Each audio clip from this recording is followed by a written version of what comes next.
Se Deus existe, por que ele permite tanto sofrimento? No Peru, a terra tremeu e milhares morreram, soterrados pelos desabamentos. No México, um terremoto matou outros milhares. No Paquistão, um ciclone devastou vilas e matou centenas de milhares.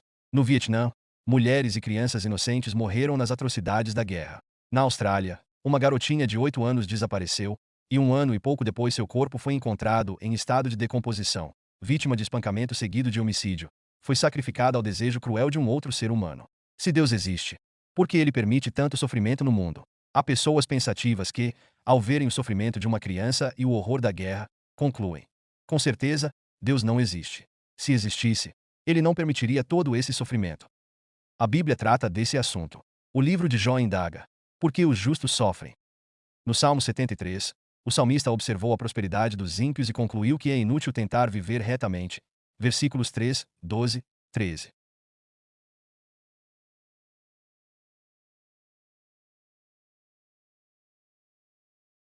Abacuque indagou como Deus podia ficar em silêncio quando o perverso devora aquele que é mais justo do que ele. Abacuque 1, 13. Como alguém colocou: por que Deus fica tão quieto enquanto o mal ganha cada vez mais terreno? No Novo Testamento, perguntaram o seguinte a Jesus com respeito a um homem que havia nascido cego: Mestre, quem pecou? Foi este ou seus pais, para que ele nascesse cego? João 9, 2. Quando o infortúnio nos golpeia, geralmente perguntamos: quem pecou? Qual é a resposta? Por que um homem nasce cego? Por que Deus permite que uma nação perversa destrua uma nação justa? Por que os perversos prosperam? Por que os justos sofrem? Embora não saibamos todas as respostas, algumas delas estão disponíveis para o fortalecimento da nossa fé. Por que os inocentes sofrem? O problema real é entender por que os inocentes sofrem. Não reclamamos quando os maus sofrem. Nunca ouvi ninguém dizer: se Deus existe, por que ele permitiu que Hitler sofresse? O problema do sofrimento dos inocentes é diferente. Pensamos em termos de justiça, e parece injusto que os inocentes sejam castigados. Por que os justos sofrem? Há muitos fatores envolvidos nesta questão. Em primeiro lugar, os inocentes podem sofrer porque existe alguma utilidade no sofrimento. O salmista escreveu: foi bom para mim ter sido castigado, para que aprendesse os teus decretos. Salmo 119, verso 71. E também, conforme Hebreus 12, 11. Às vezes, a doença pode ser melhor para nós do que a saúde, e a dor, melhor do que o prazer. O sofrimento pode desenvolver o caráter, induzir a compaixão, reduzir o materialismo e nos direcionar a Deus. Ouvimos falar das grandes conquistas dos deficientes apesar de suas deficiências físicas. Talvez devêssemos atribuir os grandes feitos que eles realizam às suas deficiências. Talvez Helen Keller, uma famosa escritora e conferencista norte-americana, tenha se tornado uma das figuras mais inspiradoras deste século não apesar de ser cega, surda-muda e jovem, mas por causa dessas deficiências. O sofrimento deveria ser considerado como uma porta para aperfeiçoar o caráter. Em segundo lugar, os inocentes podem sofrer por efeito de algum pecado. O sofrimento veio ao mundo por causa do pecado, e o sofrimento continua assolando a humanidade por causa do pecado. Em Jó 4, 8, Elifaz afirmou uma verdade geral quando disse: pelo que tenho observado, quem cultiva o mal e semeia a maldade, isso também colherá. O Novo Testamento confirma isto. Não se deixem enganar, de Deus não se zomba, pois o que o homem semear isso também colherá. Gálatas 6, 7. O perverso sofre, se não nesta vida, na vindoura, por causa de seus pecados. Romanos 6, 23. A tragédia do pecado é que os inocentes sofrem juntamente com os culpados. Deus falou da reação em cadeia do pecado, em Deuteronômio 5, 9. Quando disse que ele visitaria a iniquidade dos pais nos filhos até a terceira e quarta geração. Analise os seguintes exemplos. Primeiro, um pai é alcoólatra e cria seus filhos num ambiente de desequilíbrio e depravação. Quantas gerações sofrerão por causa de seu pecado? Doença, pobreza, morte precoce e doenças mentais podem infortunar seus filhos e netos. O segundo exemplo é de Abilene, no Texas, onde um adolescente, dirigindo acima do limite de velocidade, matou 3 pessoas, incluindo uma amável moça que havia servido como missionária na França. O rapaz, que havia bebido, estava dirigindo em alta velocidade e não tinha sequer carteira de habilitação. Porque essas pessoas inocentes sofreram por causa do pecado do rapaz. O terceiro exemplo é a guerra, onde inocentes sofrem juntamente com os culpados. O pecado gera sofrimento, sofrimento dos inocentes bem como dos culpados. Em terceiro lugar, os inocentes podem sofrer por causa da falibilidade e fragilidade do homem.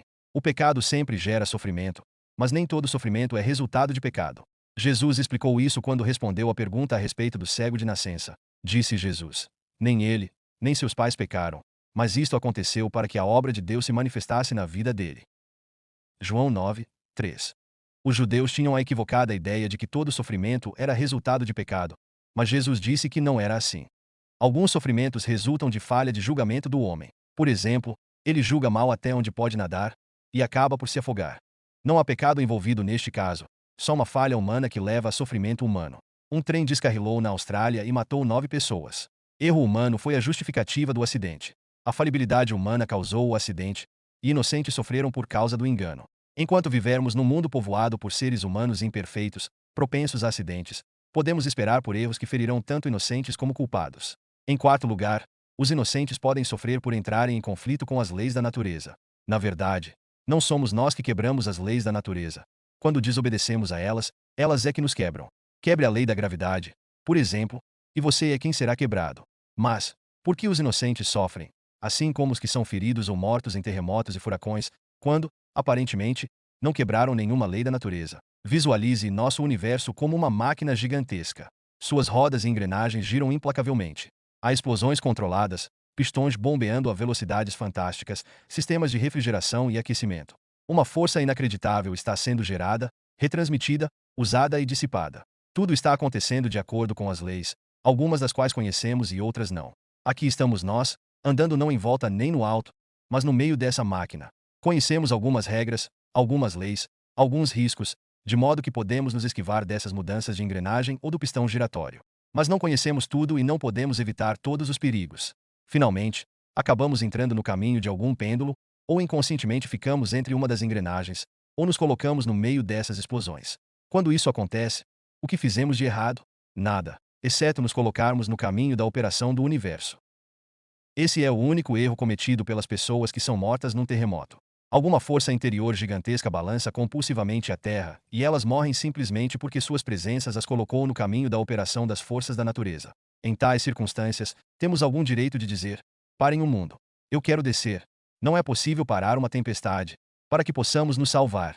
As leis da natureza continuam operando, quer estejamos no meio do caminho, quer não. Consequentemente, a humanidade, incluindo os inocentes, continua sofrendo. Então por que Deus não intervém? Poucos discordariam do que acaba de ser dito. Os inocentes sofrem, e sofrem pelas razões citadas acima.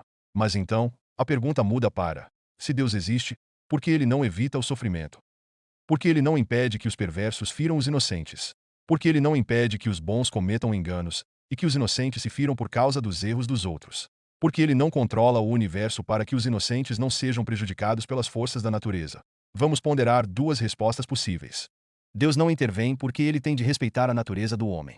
O homem é um agente moral livre. Cabe a ele escolher suas ações.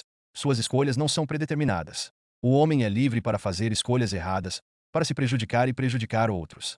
Para permitir que o homem seja plenamente humano, Deus precisa conceder-lhe essa liberdade. Deus permite que o homem tenha essa liberdade para o próprio bem do homem. Ou você preferiria ser um robô, uma marionete? Deus permite que tenhamos tal liberdade para o bem de outros. Nossa liberdade significa que estamos livres para sacrificar, amar e servir outros. Ele também permite essa liberdade para a sua própria glória. Ele fez o homem para glorificá-lo, mas não haveria glória no serviço do homem ao seu Criador, se o homem não tivesse outra alternativa. Deus não intervém porque ele precisa respeitar a natureza do universo. Deus faz a chuva cair sobre os justos e os injustos. Mateus 5, 45. Portanto, os perversos lucram com a natureza assim como os justos, e os justos sofrem com as forças da natureza assim como os perversos. Porque Deus permite que a natureza abençoe e amaldiçoe ambos igualmente. Primeiro, porque vivemos num universo governado por leis. Se Deus revogasse arbitrariamente as leis do universo, somente para favorecer os justos, o resultado seria o caos. Teríamos um universo governado, não por leis, mas por caprichos. Será que gostaríamos disso? Segundo, Deus permite que a natureza abençoe e amaldiçoe ambos igualmente, porque sua ínfima dor por uma minoria poderia trazer dor à maioria. A mesma enchente que causa morte a pessoas rio acima possibilita a irrigação de colheitas que alimentam milhares rio abaixo. Se Deus salvasse uma minoria da enchente, ele permitiria que milhares morressem de fome. Em terceiro lugar, Deus permite que a natureza abençoe e amaldiçoe ambos igualmente, porque favorecer os justos materialmente poderia fazer com que muitos o servissem por motivos errados. Se só os perversos sofressem, e os justos sempre prosperassem, quem serviria o Senhor? Possivelmente todo mundo. Mas por quê? Unicamente por pães e peixes. Deus quer que as pessoas o sirvam e o glorifiquem pelos motivos certos. Deus precisa respeitar a natureza do universo que ele criou, um universo governado por leis outorgadas por ele, as quais ele não ignora só para proteger os inocentes. Por que Deus fez o universo assim? Por que não fez um mundo em que nenhum desastre natural acontece? Há várias respostas a essa pergunta, mas uma delas é: já que você sabe tanto a respeito de criação de universo, por que não cria você mesmo seu próprio universo?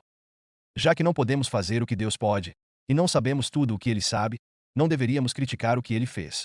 Outra resposta à pergunta por que Deus não intervém é esta: Deus já interveio e ele de fato intervém. Deus já interveio mandando seu Filho para ensinar aos homens a amarem uns aos outros. Ele ajuda a curar os feridos entre a humanidade, agindo através daqueles que seguem os ensinamentos de Cristo. Deus de fato intervém por causa das orações dos seus filhos. Lembre-se de Ezequias, que ao saber que iria morrer, orou a Deus, e Deus deu-lhe mais 15 anos de vida, 2 Reis 20, de 1 a 6.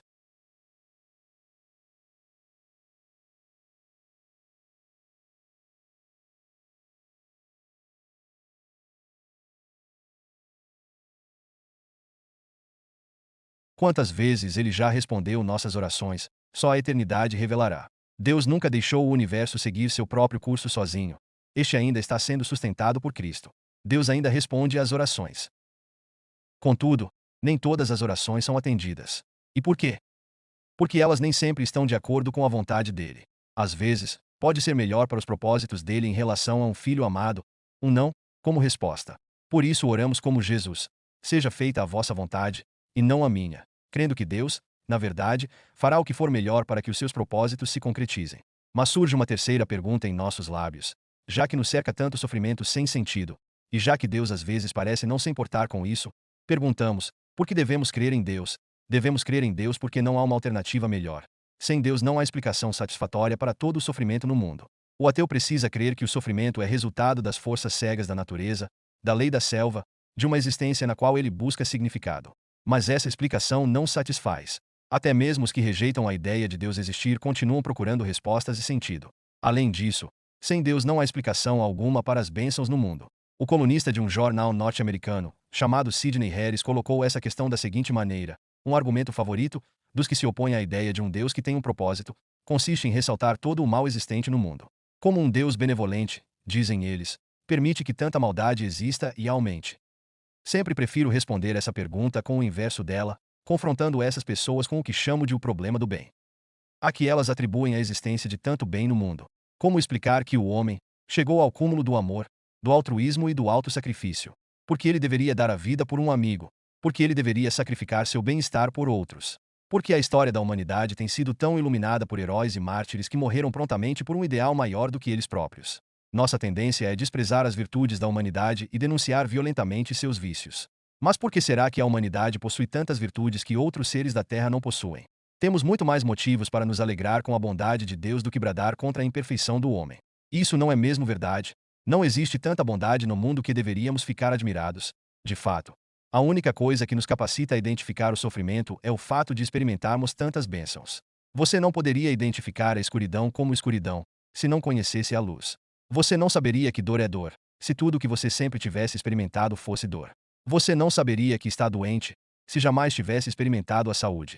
De fato, é só porque temos sido abençoados de maneira tão abundante que reclamamos do sofrimento. A questão é: de onde vêm todas essas bênçãos? De um universo sem significado, por acaso? Claro que não.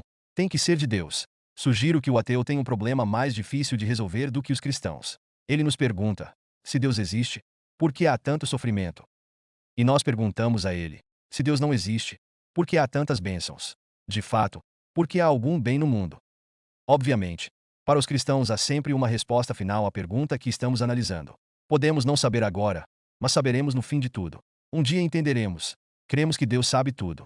Cremos que Ele está fazendo todas as coisas cooperarem para o bem da sua causa. Romanos 8, 28. Através da fé somos capazes de suportar o bem e o mal da vida. Conclusão: a fé do cristão o deixa mais forte diante das tribulações, das decepções e dos sofrimentos da vida. O que a sua falta de fé tem feito por você? Será que a dúvida lhe dá alguma sustentação? A descrença o capacita a viver de maneira mais abundante e vitoriosa em meio aos problemas da vida. Não é hora de você desistir dessa posição e entregar-se a Deus. Jogue-se nos braços dele com fé e em obediência, e ele cuidará de você. Daí então, você poderá ter certeza de que todas as coisas cooperam para o bem. Sofra o que tiver de sofrer, você receberá um lar com Deus na vida eterna. E que um dia ele esclarecerá tudo para você.